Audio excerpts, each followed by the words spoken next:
Last episode, we finished building our mega castle starter base, but with that complete, we now have these two areas to the left and the right of the farming district that are looking a little empty. And so today, instead of building more structures, I actually want to take some time to do some terraforming and build our very own custom forest. But in order to build what is basically an entire biome in hardcore Minecraft, we have to start in creative mode. So I've loaded up one of my creative testing worlds, and as you can see, I've built a bunch of plots out down below me to help me stay organized, and we're going to begin this process by building some custom trees. And then once we're done making all of these, I'm just going to transfer them over and make them a Lightmatica file, and then we'll fire up the hardcore world, gather all the resources we need, and then use said Lightmatica file as a blueprint to place down all the trees. And I know this might be kind of in poor taste, but it is pretty fitting for what we're doing right now, so I would quickly like to shout out my Patreon, because this tree pack will be available for all Diamond Tier Mincy members. But for just $3 a month, you get access to things like member shoutouts, behind the scenes, exclusive Discord roles, and early access to ad-free videos. And like I mentioned before,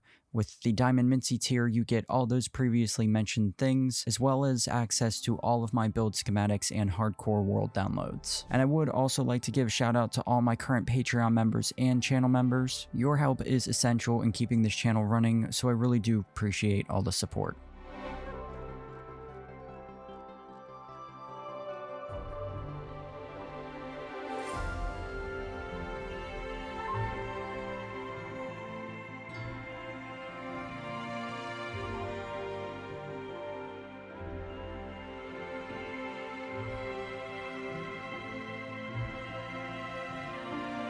But now that we're actually in hardcore Minecraft, the first thing we need to do is prepare some of the landscape around the area we want the forest to sit on. So I'm just going to go through my chest monster here and collect a bunch of the stone materials I need, because we are going to be starting with some rock work. And I would like to have this area raised up off the water a little bit, so we're going to head down to the ground level where the regular dirt meets the fishing district, and we're just going to take some stone and start outlining where I want a little cliffside to be.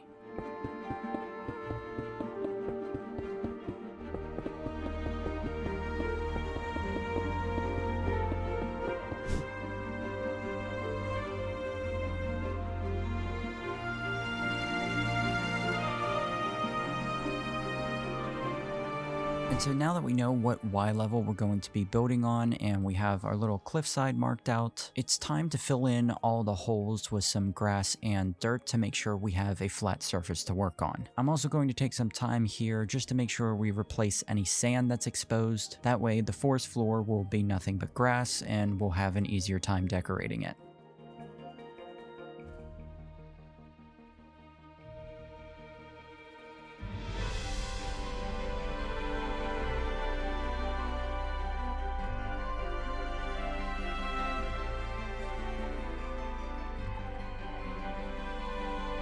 And so now that that's done, I want to just come in here and replace a bunch of this grass with some moss blocks. I just want to make it look like there are some brighter patches of grass on the forest floor to add some contrast. Next up, I want to come back down to the rocks here and create a line of cobbled deep slate right at the first water level to hopefully kind of make it look like the rocks that are submerged have a darker tint to them. I'm also going to be bringing this cobbled deep slate up in a few places and surrounding it by tuff and some cobblestone to hopefully make it look like the rocks are darker where maybe some waves have splashed up and whatnot.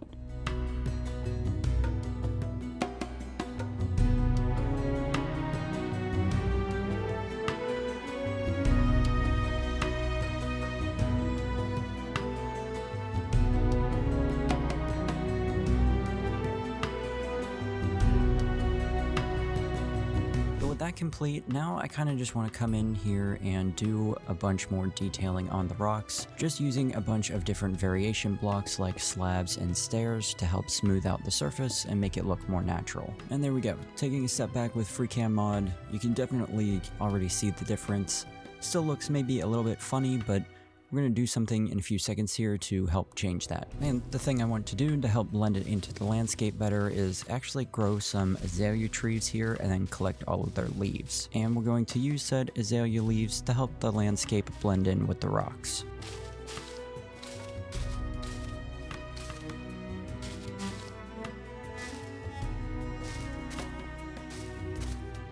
With that out of the way, I now want to just quickly come in and mark out where we're going to have some pathways. I'd like to have a path coming from over by the fishing village and kind of circling around the fallen part of the castle. We are eventually going to be putting a beacon here, so I think it would be cool if this was kind of a center point of the forest. But yeah, I'm just going to mark this out using path blocks and coarse dirt. But speaking of the fishing village area, I want to come over to kind of this segment of the wall that I have set up for the farm, and I want to kind of remove it and redo it a little bit because we are going to have a very small doorway section here that leads into the fishing village. So I kind of need to reform the landscape here in order to make it fit. But now that we have the pathway marked out, it's time to actually start placing in some trees. But before we can do that, I actually have to go fly out to our spruce forest that we've been absolutely obliterating throughout the past couple of episodes. And unfortunately, I need to do that some more. We're going to be taking down a very large portion of this forest, but I need all those spruce leaves and spruce wood that I was talking about earlier.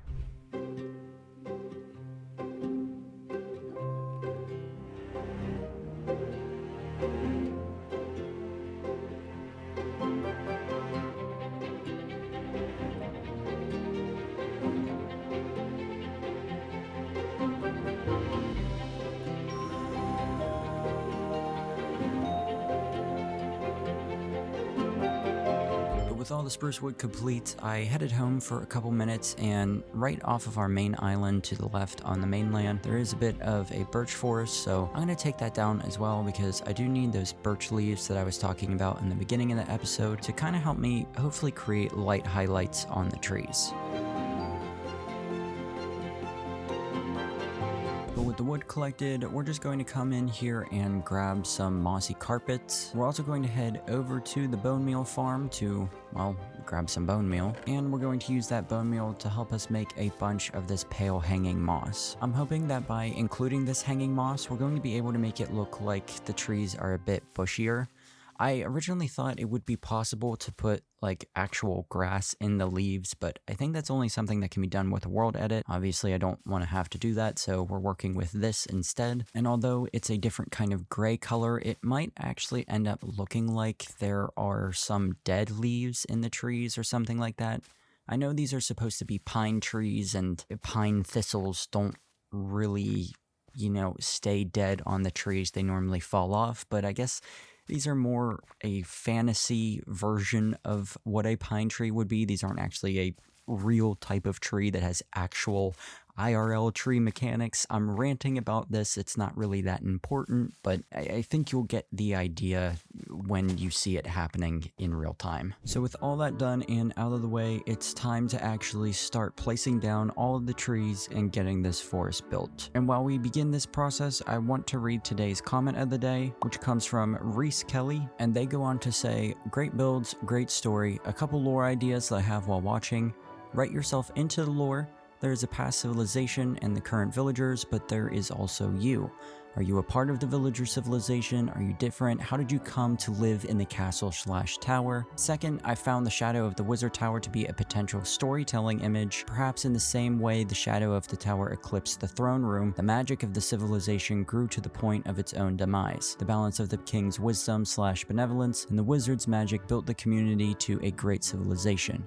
However, greed for more magical power grew to an uncontrollable state and ultimately triggered the fall of the kingdom and the cataclysmic event. Now the kingdom awaits a new ruler who can be wizard and king, and, within himself, bring balance to the new civilization, that person potentially being your character." Great stuff though, I can't wait to see these villages populated. So Reese Kelly, thank you for that amazingly detailed comment, and there is definitely a lot to unpack there. I really like a lot of the ideas that you just threw out there, and we will most likely end up incorporating at least a few of them. Going forward, I think I need to create like a Discord exclusive channel in my Discord server where we have a council of people who help me write the lore to the series, because you guys have some really great ideas. But the one I like the most here is definitely the idea of the magic of the civilization growing to the point where it ends up destroying itself. I actually think that makes a lot of sense and could be really cool. It could also help us add some lore to maybe some of the other kingdoms that we will eventually build in this world. Maybe there will be evidence of this starter kingdom attempting to go out and take over other castles and other civilizations. Perhaps there are remnants of past battles scattered throughout the world, and I think this could really be a potentially very cool idea. But once again, Reese, thank you for the comment, and let's get back to the video.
So taking a walk into this forest here, I am very happy with how this is turning out. It feels so cozy and just very dense and wooded, which is exactly what I wanted to do. And we have all the major trees in place, all the tallest trees. But I do plan to fill in some of these empty spaces with a bunch of smaller ones in the future. But for now, this is definitely a good starting point. But before we put the finishing touches on the trees, I actually want to come to a little bit of this open area here in the forest, and I want to start marking out where I'm going to have a running stream. But this isn't going to just be your run-of-the-mill running stream and little pond area. We're not going to be using actual water for this. Instead, we're going to be building the look of water using a bunch of different types of stained glass. But before I get ahead of myself here, I want to fill in a bunch of the ground and the undersection of where the river is going to be. I guess the riverbed is the term I'm looking for. I want to fill in the riverbed with some cobbled deep slate and some mud blocks. That way we can get the look of wet soil underneath the water. Now I just want to come to the edge of the river here and use some muddy mangrove roots, some regular mud, and some coarse dirt to kind of just help blend in the area where the water is flowing to the rest of the ground to make it look like a bit more of a seamless transition. It's not going to be perfectly seamless, but it'll help add some much needed detail. But now I'm just going to grab a few different types of dye, mainly black, white, light gray, and gray, and I'm also just going to smelt up some sand to get that glass that we need. So now we can just craft up that stained glass that I was talking about, and we're going to head over to the river area and start placing in all of the quote-unquote water. And we are going to completely fill in the little pond area with as much glass as we possibly can to hopefully get a little bit more of that foggy look to help it look more like water. I also discovered we can place grass down on mud, which works out perfectly because now we have a way to simulate a little bit of seaweed or underwater moss growing at the bottom without actually having real water there, so that works out perfect. And I'm also going to come up to where there are certain parts of this river where the water is flowing more heavily, maybe where it's going downstream or there's some mini waterfalls, and I actually learned this technique from BOO, I think around sometime last year, where he used this kind of water glass technique, and in the parts where the water was flowing much heavier, to make it look like there was foam bubbling up and stuff, he used the lighter stained glass that he had access to, like white stained glass, and I think maybe even some carpet, like some white wool carpets in some places.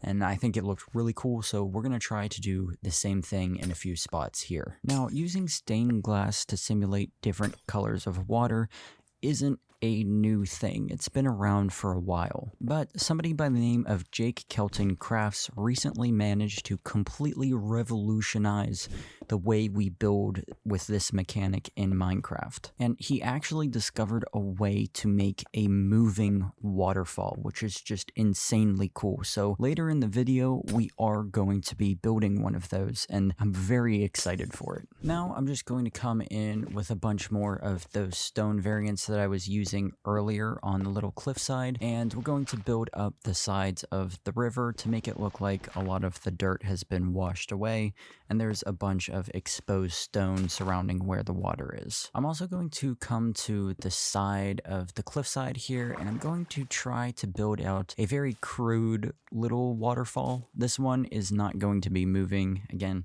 we're going to have a much bigger, more visually pleasing version of this later in the video, but I think having a little one off to the side here will just add a little bit of cool detail for us to look at when we're swimming past the island. And I'm also just going to come in with a bunch of bone meal to help add some foliage to the area. Eventually, the entire floor is going to be covered in grass and stuff, but we'll get to that in a little bit. I'm also going to bring in some buttons and pressure plates to add some little stones everywhere. Now, over here where this portion of the river crosses over the pathway, I do want to design just a very small 1x1 almost bridge, just for us to have something to walk over. There we go. I think that design works pretty well.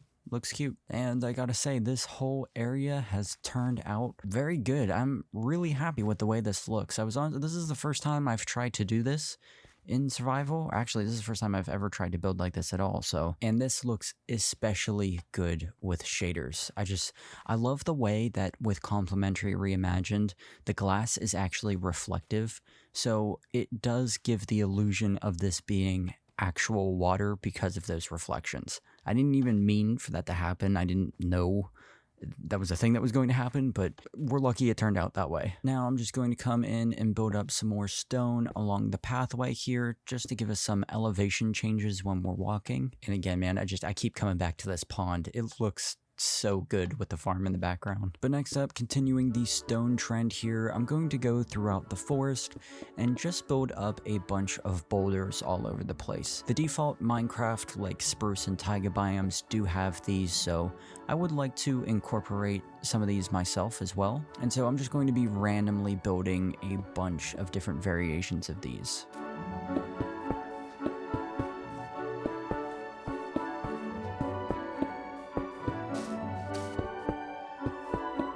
Okay, this place is really starting to look amazing. I placed in all the boulders and I went ahead and bone mealed the entire forest floor, removing any flowers or other colored blocks that are there.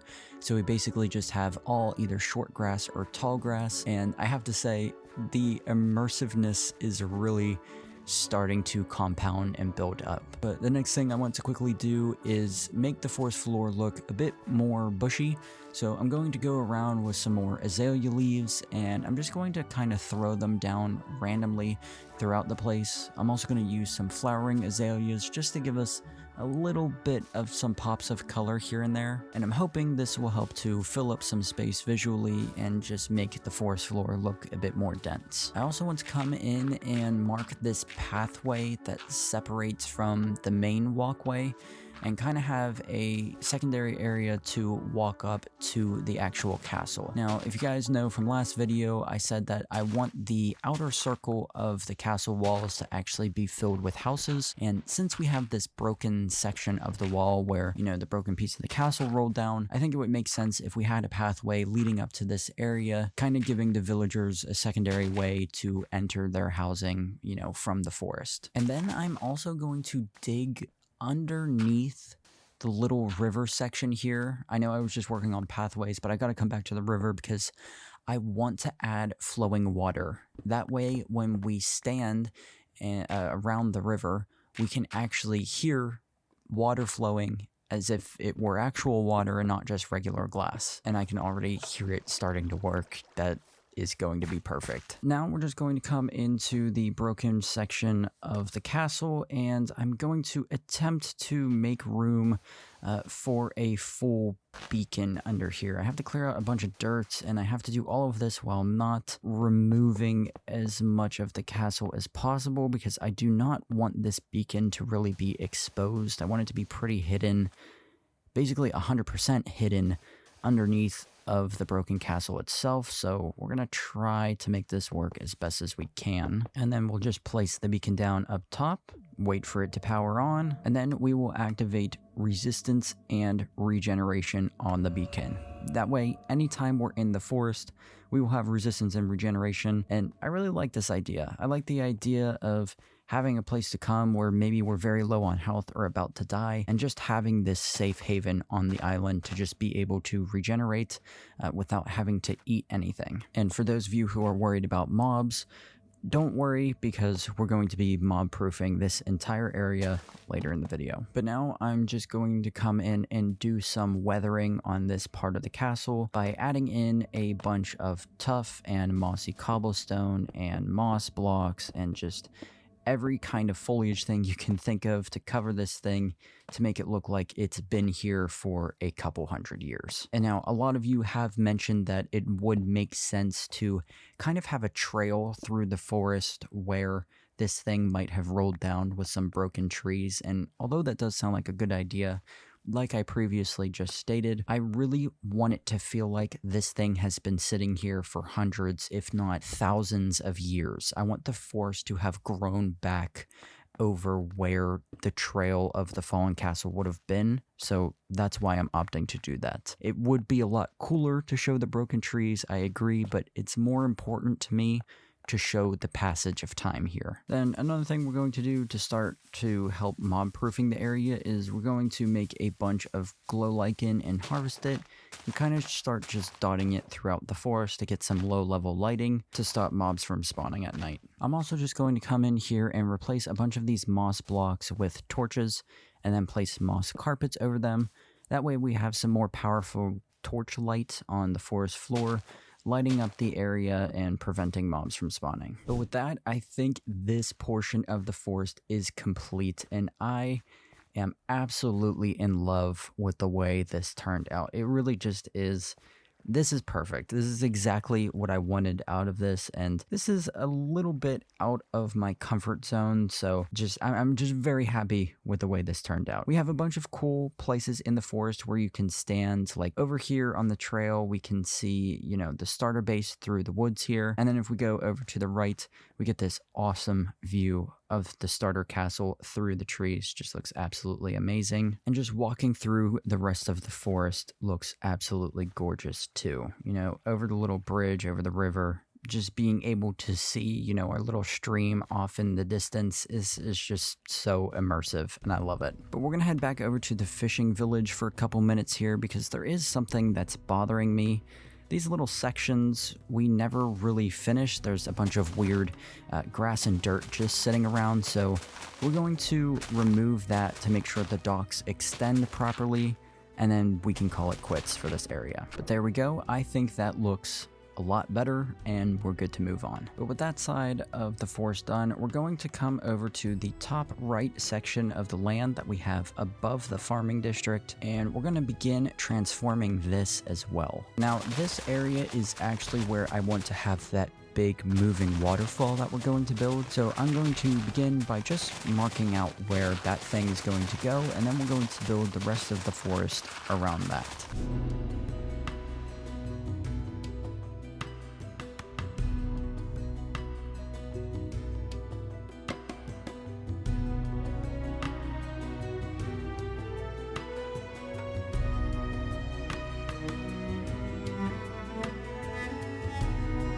But now that we have the area for where the waterfall is going to be marked out, I'm going to come to the top of that little section, and we need to have a place where the water is actually flowing from. So I'm going to spend some time terraforming and designing another little pond using the same techniques we used earlier in the video to use mud and cobble deep slate for the bed of the pond, and I'm actually going to extend that design down towards the bottom of where the waterfall is going to go. That way we have the dark color palette in the background of everything as it flows into the actual water that's separate from the island. But now it's time to actually get that waterfall in place. Who the fuck is Paul? But now we're actually going to get that waterfall in place. And so I'm just going to craft up some redstone components that we need to make it move. And I actually designed my own little version of this in our creating testing world. So I'm going to fire up Lightmatica again and use that to help me fill in all the redstone components. But all the redstone is now built, so it's time to just start filling in the background. And then it's just time to come in and start placing in the glass to make this thing actually work. And testing it out real quick, it's not done yet, but that is looking almost exactly how I want it to look. This is not going to be perfect. Again, this is my first attempt at this, okay? And I don't ever really do any kind of redstone. I mean, I know I have built my automated farms in the past before, but that's normally, you know, I was just straight up following a tutorial block for block. Me doing my own redstone basically from scratch without watching a tutorial is not something that happens very frequently here at youtube.com/Incy. So please bear with me. Now we need to just come in and finish building up the riverbed and add all of the stained glass on top. And I'm also going to come down to where our custom water meets the actual Minecraft water, and I'm going to try to blend this as seamlessly as possible. It's probably not going to look great, but I'm going to do my best here. And then I'm also going to come into the sides of the river and waterfall and add in some more cobbled deep slate and some tuff to make it look like they're just a bunch of water splotches everywhere. And yep, using free cam here to take a step back over on the other side of the river, that looks really good.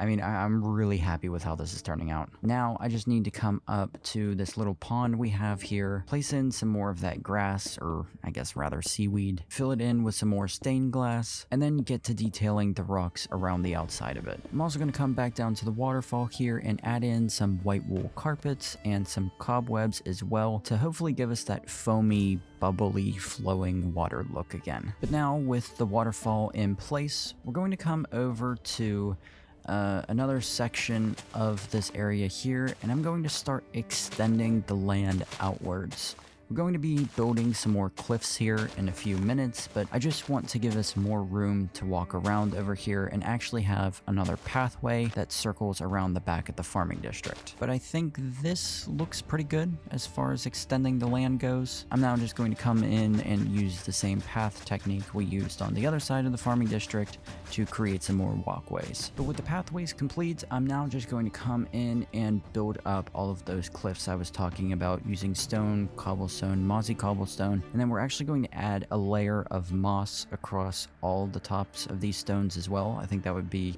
a pretty cool look for the area.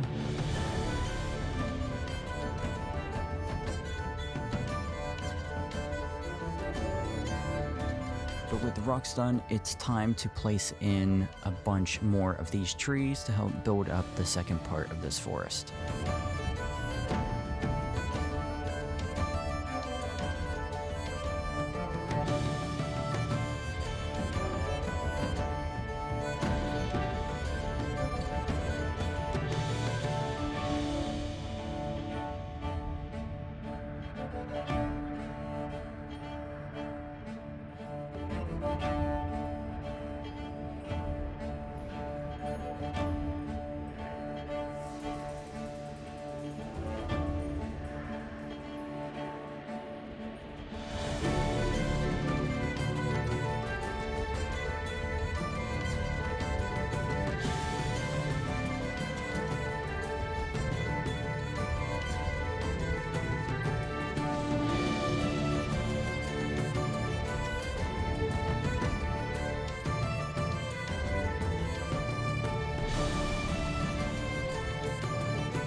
So now with the forest basically built, we're just going to come in and do the same thing we did on the other side by bone mealing the ground to add a bunch of grass everywhere. We're also going to be adding some torch lights under some mossy carpets for lighting. We'll come in with some more glow lichen as well, just in case, also just to break up the textures on the trunks. Then we're also just going to quickly harvest another azalea tree for its leaves and use those once again to add some more foliage on the forest floor. I also need to come down to this more rocky segment of the cliffside here and just throw in some bone meal and some more bushes and stuff to add some texture to the cliffs. But that is going to do it for today's video. I hope you guys have enjoyed. I am absolutely in love with the way these two areas have turned out. The moving waterfall looks perfect. The forest looks perfect. The beacon is in the best possible location, and I'm just super happy with everything. And I really love the work that I did with the stained glass in the water. I think that is just an amazing way to add a lot of character to this build. And it looks so good from outside the island, from within the farming district. It just really helps to bring everything together and make the farming district feel like it's just surrounded by this absolutely massive forest. But once again, that is going to do it for today's video. If you are interested, the trees that I used for this build are available for download on my Patreon page, and once the starter island is complete, a full world download will be available, so be looking forward to that as well. But once again, thank you guys for everything. Thank you for 120,000 subscribers, by the way, too. That's another insane milestone. The channel really is growing fast, and I'm just so grateful for all of your support, so thank you. But that's going to do it from me. I gotta get going because I've got more work to do.